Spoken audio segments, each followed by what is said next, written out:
Heç belə bir hissə qapılmısınız? Maaşınız artır, daha çox qazanırsınız, amma ayın sonuna gələndə pulunuzun sanki havaya sovrulduğunu görürsünüz. Bugün biz məhz bu hissin arxasındakı səbəbdən, yəni maaş tələsindən və bu sistemin sizi necə maliyyə cəhətdən yerində saymağa məcbur etməsindən danışacağıq.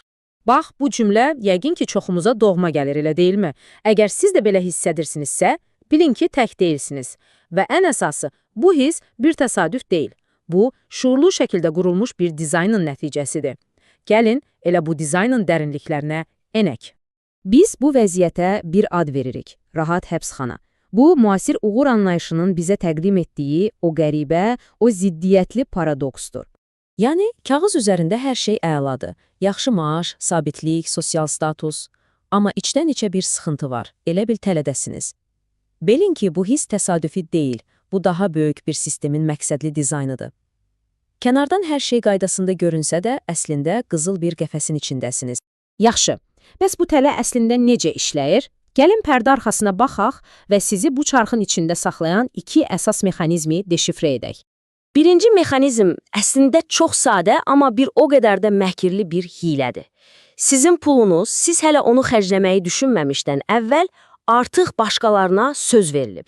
Gəliriniz bank hesabınıza çatan anda, o avtomatik olaraq müxtəlif öhdəliklərə parçalanır.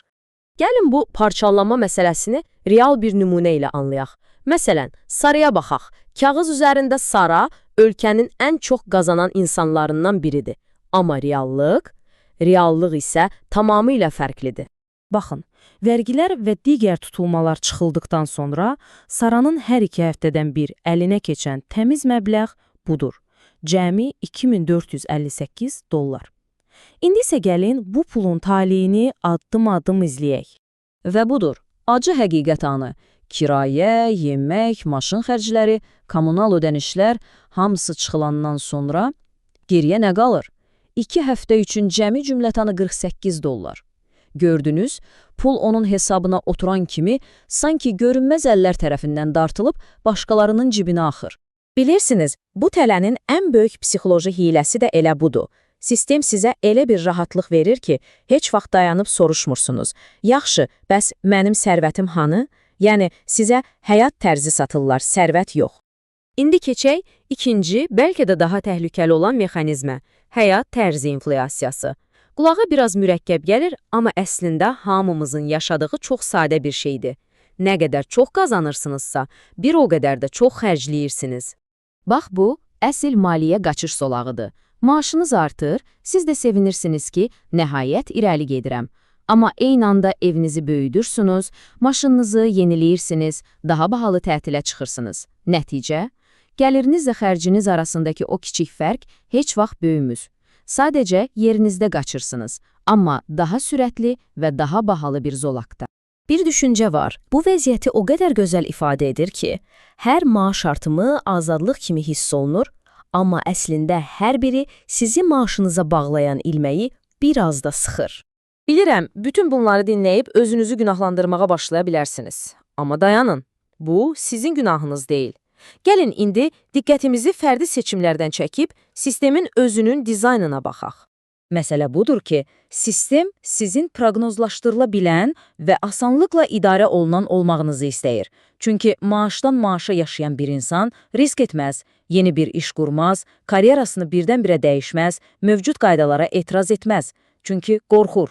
Yaxşı, bəs sizin bu vəziyyətdə olmağınız kimə sərf edir?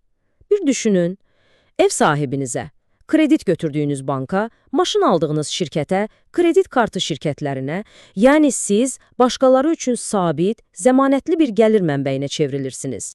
İndi isə sizə şok edici bir rəqəm deyəcəm. Diqqətlə qulaq asın. Yüksək maaş alan peşəkarların 60%-dən çoxu, bəli, 60%-i maaşları kəsilsə, indiki həyatlarını cəmi bir ay davam etdirə bilərlər. Sadəcə bir ay. Bu nə deməkdir? Bu o deməkdir ki, siz hər an istənilən vaxt maliyyə fəlakətindən cəmi bir ay uzaqlıqdasınız.